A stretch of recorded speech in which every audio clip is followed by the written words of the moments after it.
American একজন রাজনীতিবিদের সাথে আমি কথা বললাম, যিনি বাংলাদেশের রাজনীতির উপরে কাজ করছেন।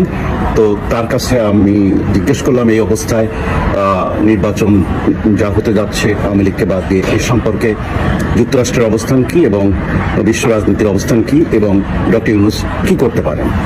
তা তিনি পরিষ্কার বললেন যে দেখুন, যুক্তরাষ্ট্র পরিষ্কারভাবে ভারতের সাথে এক হয়ে ঐক্যবদ্ধভাবে ইনক্লুসিভ নির্বাচন চায়। কোনো বিশেষ দলকে নির্বাচনের আগে তাদের নিবন্ধন স্থগিত রেখে বা তাদের কার্যক্রম অ্যাক্টিভিটিস স্থগিত রেখে যে নির্বাচন করতে চাচ্ছে এটা দুরভিসন্ধমূলক। এবং আমরা খবর নিয়েছি, তিনি বললেন যে বাংলাদেশের 50%-এরও বেশি মানুষ সেই দলটিকে পছন্দ করে, এমন একটি দলকে তাদের নির্বাচনে অংশগ্রহণে অধিকার স্থগিত রেখেছে। এইটা করে ডক্টর ইউনূস বিরাট অন্যায় করছে। এটা পৃথিবীর কোনো দেশ সহজভাবে নিচ্ছে না। একটি দলে যদি কোনো ব্যক্তি অন্যায় করে তাকে দেশের আইন অনুযায়ী তার অপরাধের বিচার করার বিধান আছে, কিন্তু সেই কয়েকজন লোকের অপরাধের জন্য টোটাল দলকে বাদ দিয়ে দেওয়া সকল অ্যাক্টিভিটিস থেকে এটা মানবাধিকার লঙ্ঘন এবং এটা যুক্তরাষ্ট্র সমর্থন করে না। এই জন্যে যুক্তরাষ্ট্র সরকার পরিষ্কারভাবে বলে দিয়েছে এবং সেই অনুযায়ী ভারত সরকার বাংলাদেশকে বারবার বলছে এবং সেই অনুযায়ী উনি এটাও বললেন যে সম্প্রতি former prime minister Mrs Zia মারা গেছেন। উনি এইভাবে বললেন যে সেই অনুষ্ঠানে ভারতের পররাষ্ট্রমন্ত্রী উপস্থিত হয়েছিলেন এবং তিনি উপস্থিত হয়ে জামাতের সাথে আলাদা মিটিং করেছেন এবং বিএনপির সাথে আলাদা মিটিং করেছেন এবং সেই মিটিংয়ে উভয় পক্ষকে বলে আসা হয়েছে যুক্তরাষ্ট্র ইনক্লুসিভ নির্বাচন চায়, ভারত ইনক্লুসিভ নির্বাচন চায়। এগুলো তাদেরকে মনে করিয়ে দেওয়া হয়েছে। তাতে এটা যদি তারা ইনক্লুসিভ নির্বাচন না করে, সকল দলের অংশগ্রহণ নির্বাচন না করে, তাহলে যে বিতর্কিত অবস্থা হবে তা সামাল দিতে পারবে না ডক্টর ইউনূস। এই জন্য ডক্টর ইউনূসের জন্য কোনো চয়েস আর খোলা নেই। হয় তাকে ইনক্লুসিভ নির্বাচন দিতে হবে, না হয় তাকে সরিয়ে দিয়ে অন্য কাউকে তার পদের দায়িত্ব দিয়ে ইনক্লুসিভ নির্বাচনের ব্যবস্থা করবে আন্তর্জাতিক বিভিন্ন দেশ মিলে। সেই দিকেই বাংলাদেশ যাচ্ছে। এর মধ্যেও হঠাৎ আমি বাংলাদেশ থেকে একটি খবর পেলাম যে 7 জানুয়ারি তারিখে এই ইনকিলাব মঞ্চের পক্ষ থেকে এই নির্বাচন বন্ধের ব্যাপারে দাবি উঠবে এবং আরেকটি বড় দলের পক্ষ থেকে 11 জানুয়ারি থেকে নির্বাচন বন্ধের দাবি উঠবে। এখন থেকে বেশ কিছু পক্ষ নির্বাচন বন্ধের দিকে যাবে। আবার জামাতের যেহেতু পরিচিতি প্রকাশ পেয়ে গেছে যে ভারতের সাথে 5 মাস আগে দেখা করে চুক্তিবদ্ধ হয়েছে যে ভারত যেভাবে চাইবে জামাত যদি ক্ষমতায় যায় জামাত সেভাবে চলবে। তো এটা এতদিন 5 মাস যাবৎ গোপন ছিল, কিন্তু রয়টার্সে ইন্টারভিউর সময় জামাতের আমির শফিকুর রহমানের কে প্রশ্ন করে করে রয়টার্স এই কথাটা বের করে নিয়েছে। কারণ রয়টার্সের কাছে ইনফরমেশন ছিল, ওই ইনফরমেশন সত্যতা তারা বের করে নিয়েছে। কিন্তু জামাতের পক্ষ থেকে কখনো জানানো হয়নি কোনো মিডিয়াকে বা দেশবাসীকে বা কোনোভাবেই যে ভারতের সাথে তাদের একটা অলিখিত চুক্তি বা আন্ডারস্ট্যান্ডিং হয়েছে যে তারা ভারত যেভাবে চাইবে বাংলাদেশ সেভাবে চলবে। এই বিষয়গুলো এবং একই সময় তারেক রহমানের দেশে ফেরা এবং তার রাজনীতিতে পূর্ণাঙ্গ অংশগ্রহণ এবং বেগম খালেদা জিয়ার মৃত্যুর এই যে সিম্প্যাথি অবস্থা জনগণের, সবকিছু মিলায় যেভাবে মনে করা হচ্ছিল যে জামাত বোধহয় ক্ষমতায় যাচ্ছে, বিএনপি হেরে যাচ্ছে, এখন পরিবেশটা সেই জায়গায় নেই। এই জন্যে জামাত ইমিডিয়েটলি বিএনপির সাথে মিটিং করেছে এবং সেখানে সর্বদলীয় সরকার গঠনের একটা প্রস্তাব দিয়েছে এবং জামাত 40টা সিট চেয়েছে এই নির্বাচনে। বিএনপি আমার জানা মতে যতটুকু শুনলাম বিএনপি রাজি হয়নি। তাতে সবকিছু মিলে জামাত যদি বোঝে তাদের অবস্থা খুব খারাপ হবে নির্বাচনে, বিশেষ করে এই জুলাই যোদ্ধাদেরকে এনসিপি বা এদেরকে নেওয়ার পরে মানুষের সিম্প্যাথি জামাতের উপর থেকে আরো উঠে গেছে। যারা জামাতকে ভোট দেবে বলে চিন্তা করেছিল তারাই এই জুলাই যোদ্ধাদের এদেরকে সহ্য করতে পারছে না। এরা ভণ্ড। এরা 2 দিন আগে জামাতের বিরুদ্ধে কথা বলেছে, তার আগে বিএনপির বিরুদ্ধে কথা বলেছে। এরা ভণ্ড। এরা এক এক সময় এক এক কথা বলে। আর এরা হলো কেউ ছাত্র, কারো ছাত্র তো মাত্র শেষ হয়েছে, কিন্তু এদের যে টাকার সম্পর্কে এদের যেসব ইনফরমেশন পাওয়া যাচ্ছে, লিগাল ভাবে শুধু তাদের নামে যে টাকা আছে তাও তো কোটি টাকা। আর এরপরে তাদের আত্মীয় স্বজন, বন্ধু বান্ধবের সাথে বিভিন্ন অ্যাকাউন্টে প্রচুর টাকা, এবং তারা সুইস ব্যাংক সহ বিদেশের অনেক ব্যাংকে তাদের টাকা পাচার করেছে বলে এমনও তথ্য বেরিয়ে আসছে। তাতে জুলাই যোদ্ধাদেরকে যারা সহযোগিতা করেছিল তাদের মন ভেঙে গেছে। বিশেষ করে তরুণ সমাজ যারা এদের পেছনে ছিল তারা মুখ ঘুরিয়ে নিচ্ছে, তারা একের পর এক পদত্যাগ শুরু করেছে। সব মিলিয়ে এই এনসিপির অবস্থা সবচাইতে এখন করুণ অবস্থা। এইরকম জায়গায় যে এনসিপিকে সাথে নেওয়াতে জামাতের রাজনীতির ক্ষতি হচ্ছে, আবার তাদেরকে বাদও দিতে পারছে না, এমন একটা জায়গায় জামাত। তাতে মনে হচ্ছে জামাতও যে কোনো সময় ঘুরে দাঁড়াতে পারে যে সারা দেশে অবৈধ অস্ত্র এবং নিরাপত্তা নেই মানুষের, এবং জীবন হুমকির মুখে, আইন শৃঙ্খলার পরিবেশ সহজ নেই। এরকম একটা অবস্থায় আমরা নির্বাচন থেকে সরে দাঁড়ালাম, এটা জামাত বলতে পারে। এই অবস্থায় নির্বাচন বাতিলের দাবি তারা তুলতে পারে, এরকম একটা কথা তারা বলতে পারে। তো এই সবের মধ্যে আসলে যে দেশটা কোন দিকে যাচ্ছে সেটা কিন্তু চিন্তার বিষয়। কয়েকটি টক শো থেকে জানলাম এবং বিভিন্ন ইনফরমেশন থেকে জানলাম 16 বছর ব্যাপী পৃথিবীর কোনো একটি দেশ চেষ্টা করে এই শেখ হাসিনা সরকারকে পতনের জন্য $200 মিলিয়ন বেশি খরচ করেছে বাংলাদেশের রাজনীতিবিদ, আমলা, সেনাবাহিনী, সাংস্কৃতিক কর্মী, বুদ্ধিজীবী এবং সাংবাদিকদের পেছনে। যে কারণে তাদেরকে কনভিন্স করে, এইভাবে ব্রেন ওয়াশ করে, ভুল তথ্য দিয়ে সরকার বদলের মতো একটি অপরাধ ঘটিয়ে তারা শেখ হাসিনা সরকারের পতন করেছে। আস্তে আস্তে বেরিয়ে আসছে আজ থেকে 50 বছর আগে গঠিত বার্মা অ্যাক্ট, যে বিষয়টা সেখানে বার্মাকে দুই ভাগে ভাগ করে একটি ভাগ বার্মার সাথে থাকবে, আরেকটি ভাগ বাংলাদেশের চট্টগ্রামের কৃষি অংশ নিয়ে খ্রিস্টান রাষ্ট্র হবে, এবং আরাকান আর্মিদেরকে ওই খ্রিস্টান রাষ্ট্রের অংশটা দায়িত্ব দেওয়া হবে, এইসব করে, এবং সেন্ট মার্টিন বা আপনার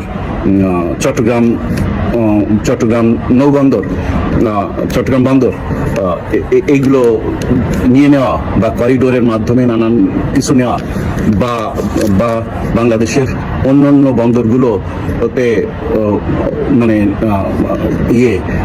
লিজ নেওয়া, এসব করে বিদেশিরা তারা তাদের উদ্দেশ্য সফলের জন্য এইসব কাজ করেছে। আজকে তো সব প্রমাণ হয়ে যাচ্ছে যে সেন্ট মার্টিনও চলে যাচ্ছে, চিটাং পোর্টও চলে যাচ্ছে, সবই জানা যাচ্ছে। তো দেশটা আসলে একটি হেফাজত অবস্থা। তাতে মনে হচ্ছে যে আগামী কয়েকদিনের মধ্যে জানা যাবে, নির্বাচন হয়তো তফসিল পিছিয়ে যাবে এবং কয়েক মাস পরে হয়তো নির্বাচন হবে। সেই সময় সম্ভবত আদালত থেকে একটি আপিলের ডিভিশন থেকে একটি ডিসিশন আনা হবে, এনে তত্ত্বাবধায়ক সরকারের অধীনে নির্বাচন হবে। সবকিছু মিলায় সেরকম একটা জায়গায় যাচ্ছে। আগামী কয়েকদিনের ভিতরে অনেক কিছুই জানা যাবে, তবে জানুয়ারির 15 তারিখের ভিতরে অনেক কিছু ঘুরে দাঁড়াতে পারে। সাথে থাকুন, এগিয়ে চলুন প্রিয় দেশবাসী। এই দেশ আমার, আপনার সবার। দেশটাকে রক্ষা করতে হবে। জয় বাংলা, জয় বঙ্গবন্ধু। বাংলাদেশ চিরজীবী হোক। আপনারা জানেন বাংলাদেশের পরিস্থিতি কি এবং দেশ কোন দিকে যাচ্ছে।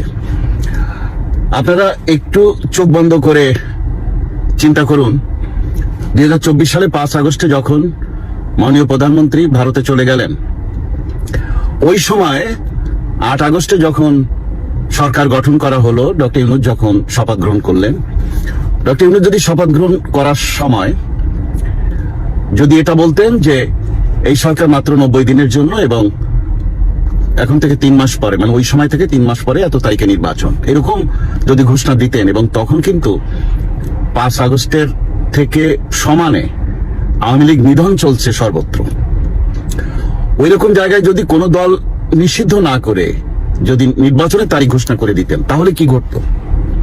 তাহলে যা ঘটতো তা হলো চীন অথবা ইরানে যা ঘটছে তাই।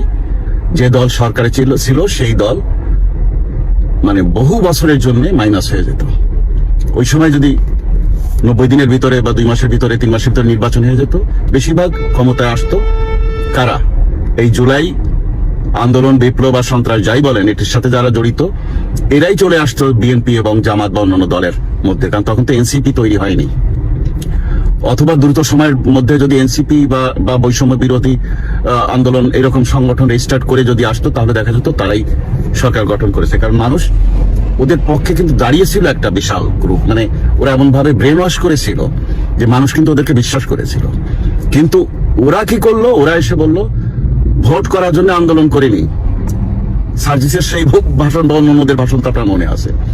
তো এই সরকার থাকবে, 6 বছরের আগে কোনো নির্বাচনের কথা কেউ বললে তার কলিজা ছিঁড়ে রাস্তায় ফেলে দেওয়া ইত্যাদি আপনাদের মনে আছে। যাই হোক, ওরা বিনা নির্বাচনের সরকার প্রলম্বিত করার চেষ্টায় এবং মুক্তিযুদ্ধ মুছে ফেলার যেসব কার্যক্রম করলো বা বাংলাদেশের নাম, বাংলাদেশের জাতীয় সঙ্গীত ইত্যাদি ইত্যাদি মুছে ফেলার যা চেষ্টা করলো, যেভাবে মব করলো, যেভাবে জ্বালাও পোড়াও করলো, তাতে আস্তে আস্তে ওদের প্রতি মানুষের যে সম্মান, বিশ্বাস, শ্রদ্ধা বা প্রত্যাশা সব ধীরে ধীরে শেষ হয়ে গেল। এখন দেখেন ওরা যে নির্বাচনে দাঁড়াবে, ওই এনসিপি যেসব নেতাদের, ওদের আয় কি? ওরা এখনো ছাত্র, অনেক কারো ছাত্রত্ব মাত্র শেষ হয়েছে, কিন্তু তাদের সম্পদের হিসাব দেখেন, 1 বছরের ভিতরে তাদের নিজের নামে কত কোটি টাকা, তারপর তো আত্মীয় স্বজনের নামে শোনা যাচ্ছে, তারপর তো বিদেশের ব্যাংকে তাদের পাওয়া যাচ্ছে। তো এইসব মিলায় এইগুলো করতে যে তারা কিছু পয়সার মালিক হয়েছে, কিন্তু তারা তাদের অর্জনকে একেবারে ধ্বংস করে দিয়েছে। এখন সেই একই নিয়ম, পুরনো নিয়ম, দল বলতে আওয়ামী লীগ, বিএনপি, জামাত, এই এনসিপি কিন্তু চলে এসেছিল, মানে প্রায় 1 নম্বর দলের কাছাকাছি চলে আসছিল। সেই এনসিপি এখন কোথায় চলে গেছে? তো এই হলো রাজনীতি, এটা হলো জোয়ার ভাটার দেশ। এখানে অল্প ভুল করলেও অনেক বড় খেসারত পেতে হয়। আর এরা তো যা করার তা করেছে এবং তার ফল এরা পাচ্ছে। যাই হোক, এখন রাজনীতির যে জায়গাটা এসে দাঁড়িয়েছে সেটা হলো এই আগামী 2 সপ্তাহের মধ্যে, আজকে তো জানুয়ারির 3 তারিখ, 15 তারিখের মধ্যে আপনারা বুঝতে পারবেন যে রাজনীতি কোন দিকে যাচ্ছে। যদি আওয়ামী লীগকে নির্বাচনে অংশগ্রহণ করতে দেয় তাহলে নির্বাচন একরকম হবে, সেটা সবার জন্য গ্রহণযোগ্য নির্বাচন হবে, তবে ফেব্রুয়ারির 12 তারিখে নির্বাচন হবে না। আর যদি আওয়ামী লীগকে বাদ দিয়ে নির্বাচন করে তাহলে 96-15 ফেব্রুয়ারির মতো মারদাঙ্গা পরিস্থিতিতে নির্বাচন হতে পারে এবং সেই সরকার 6 মাসও টিকবে না। আওয়ামী লীগ আর পালিয়ে থাকবে না, বেরিয়ে আসবে এবং নতুন সরকার গঠন হয়ে গেলে এখন যেভাবে মব চলছে সেটা আর পারবে না, কারণ সেটা এখন তো কোনো সাংবিধানিক সরকার নেই, এই জন্য কারো কোনো জবাবদিহিতা নেই। কিন্তু যদি নির্বাচনে যায় তখন কিন্তু সেই সরকার জবাবদিহিতা থাকতে হবে আন্তর্জাতিক অঙ্গনে, সবখানে। অতএব আওয়ামী লীগ ঘুরে দাঁড়াচ্ছে, এতে কোনো সন্দেহ নেই। এইটা বুঝতে পেরে এই যে বেগম জিয়ার জানাজার পর এই একের পর এক তারেক জিয়া বিভিন্ন দলের সাথে মিটিং করছেন, বিশেষ করে মিটিং করেছেন উনি জামাতের সাথে এবং ডাকসুর এই শিবির নেতাদের সাথে। তো ডাকসুর শিবির নেতাদের সাথে মিটিং এ তিনি বলেছেন ছাত্র দল এবং শিবিরকে ঐক্যবদ্ধভাবে কাজ করতে হবে। এই কথার কি অর্থ একটু বোঝার চেষ্টা করুন। যেখানে জামাত আলাদা জোট করেছে, যেখানে বিএনপি আলাদা জোট করেছে, দুই গ্রুপ একে অপরের বিরুদ্ধে, তখন কেন তারা বলছে ঐক্যবদ্ধভাবে একসাথে কাঁধে কাঁধ মিলিয়ে উভয় গ্রুপকে কাজ করতে হবে? আরেকটা প্রশ্ন, জামাতের সাথে মিটিং হওয়ার পর বিএনপির, তখন জামাতের আমির বলেছেন অতীতে আমরা বেগম জিয়ার নেতৃত্বে কাজ করেছি, এখন তারেক জিয়ার নেতৃত্বে আমরা আগামীতে ঐক্যবদ্ধভাবে কাজ করব। এতে কি মেসেজ বুঝলেন? তার মানে তারা এক হয়ে যাচ্ছে, তারা বুঝতে পারছে টুডে টুমরো আওয়ামী লীগ আবার নির্বাচনে আসছে এবং আওয়ামী লীগ নির্বাচনে আসলে তখন ওদের ওই 2 জোট আবার এক হয়ে আওয়ামী বিরোধী জোট হয়ে যাবে ওরা, আর আওয়ামী লীগের সাথে যারা থাকার কথা তারা থাকবে। এইভাবে নির্বাচন হবে। তা সেটা এই নির্বাচনও হতে পারে। এই নির্বাচন যদি আওয়ামী লীগকে নিয়ে হয় তাহলে সুপ্রিম কোর্ট থেকে, আপিলের ডিভিশন থেকে একটি ডিসিশন আসবে যে এবারে নির্বাচনই তত্ত্বাবধায়ক সরকারের অধীনে হবে এবং সেটা পিছিয়ে যাবে। এটা এন্ড অফ বর্তমান ইয়ার, মানে 2026 সালের শেষের দিকে বা 2027 সালেও সে নির্বাচন হতে পারে। পরিস্থিতি বলে দেবে কোন দিকে যাচ্ছে। তবে সবকিছু মিলিয়ে মনে হচ্ছে সব সিদ্ধান্ত 2026-এ হওয়ার সম্ভাবনা বেশি। বিভিন্ন দিকের যে অবস্থান, আন্তর্জাতিক চাপ, দেশের রাজনৈতিক দলগুলোর চাপ এবং জনগণের যে অবস্থা, সবকিছু মিলে এগুলো মনে হচ্ছে। তাতে এর ভিতরে 5 জন আমেরিকার আইন প্রণেতারা তারা যে চিঠি দিয়েছেন, এর মধ্যে ব্রিটিশ গভর্নমেন্ট যে চিঠি দিয়েছে, ইউরোপিয়ান ইউনিয়ন যা বলেছেন, এমনকি গত সপ্তাহে আমেরিকার চার্জ দ্য অ্যাফেয়ার্স ঢাকা রাষ্ট্রদূত উনি তারেক রহমানের সাথে কথা বলে আমেরিকার কথা বলে এসেছেন, সরকারকে বলেছেন। সবকিছু মিলায় চেষ্টা চলছে আওয়ামী লীগ সহ সকল দলের অংশগ্রহণে তত্ত্বাবধায়ক সরকারের অধীনে নির্বাচন।